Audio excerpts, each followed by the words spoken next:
سن لیا آپ نے، دل کو خوشی بھی ہوئی ہوگی، کچھ لوگوں نے ناراضگی بھی جتائی ہوگی، لیکن میں آپ سے پوچھنا چاہتا ہوں کہ آخر یہ لوگ کس پیسوں کے اوپر عائش کرتے ہیں؟ یہ کس کی رقم ہے جو ان کو 5 اسٹار ہوٹل اور سٹیز میں گھماتی ہے؟ ان کے پاس جو دولت ہے وہ کس کی ہے؟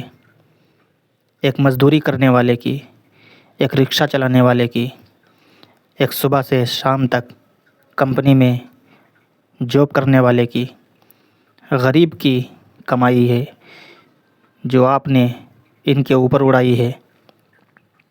آپ کی دولت سے یہ دولت مند بن گئے، لیکن آپ وہیں کے وہیں ہیں۔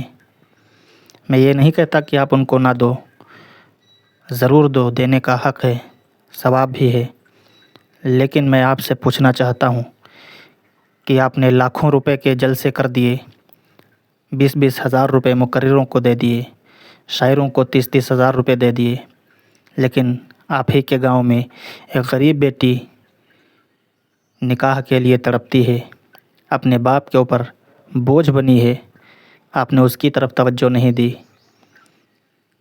جلسہ کرا لیا آپ نے، تعریف کرنے والوں نے تعریف بھی کر دی، برائی کرنے والوں نے برائی کر دی۔ حاصل کیا ہوا؟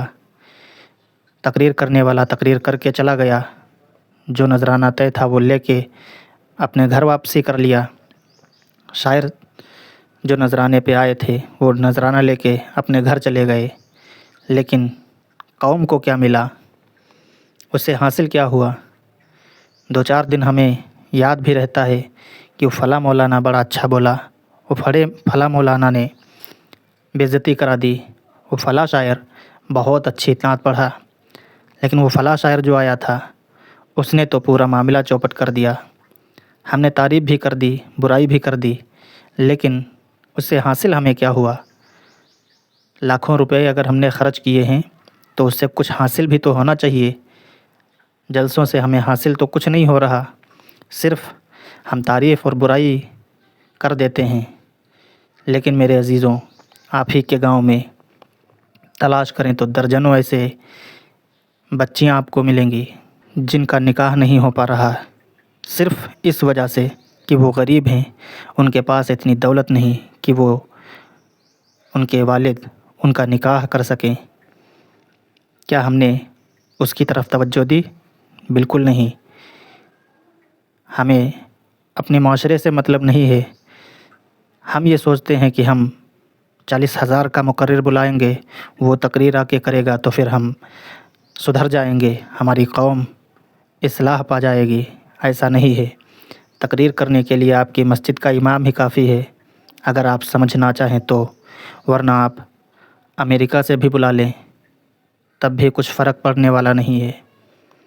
باتیں تو کڑوی ہیں، لیکن اگر آپ کو حق اور سچ لگ رہی ہیں تو آگے بھی شیئر کر دیں، تاکہ اگر آپ سن کے عمل کر لیے تو آپ کا عمل کرنا، میرا یہ بولنا دونوں کے لیے فائدہ مند ہوگا۔ باقی سمجھدار آپ خود ہیں، آپ کو کیا کرنا چاہیے کیا نہیں آپ خود سمجھ سکتے ہیں۔ 40,000 کا مقرر یا 40,000 نکاح میں، آپ نے کبھی اپنے امام سے تو 50 روپے سے مسافہ نہیں کیا ہوگا، لیکن اگر شاعر صاحب آ جائیں تو پھر آپ کے لیے 500 روپے بھی کوئی ویلیو نہیں رکھتے۔ اس امام سے پوچھو کہ 500 روپے کی ویلیو کیا ہوتی ہے، جو 24 گھنٹے ڈیوٹی کرتا ہے، نماز 5 وقت کی اذان دیتا ہے، نماز پڑھاتا ہے، مسجد کی دیکھ بھال کرتا ہے، آپ کے بچوں کو تعلیم دیتا ہے، تب اسے ملتے کتنے ہیں؟ بہت زیادہ اگر آپ دیتے ہوں گے تو دن کا 300 روپے، ایک دن کی مزدوری بھی نہیں ہے، مزدوری بھی 400-500 روپے چل رہی ہے۔ امام کو 300 روپے، مہینے کے 7,000 8,000، بہت زیادہ آپ احسان کریں گے تو 10,000۔ یہ ہمارا معاشرہ ہے۔ ہم مقرروں پہ، شاعروں پہ لاکھوں روپے خرچ کرتے ہیں، بڑی خوشی ہوتی ہے، لیکن امام کے بچے بیماری میں جوجھ رہے ہیں، نکاح کی وجہ سے بیٹیاں گھر میں بیٹھی ہیں، ہمیں ذرا سا بھی احساس نہیں ہوتا ہے۔ آپ خود سوچ کر کے دیکھیں۔ وجہ یہی ہے آج کوئی اپنے بچے کو عالم حافظ امام بنانا نہیں چاہتا۔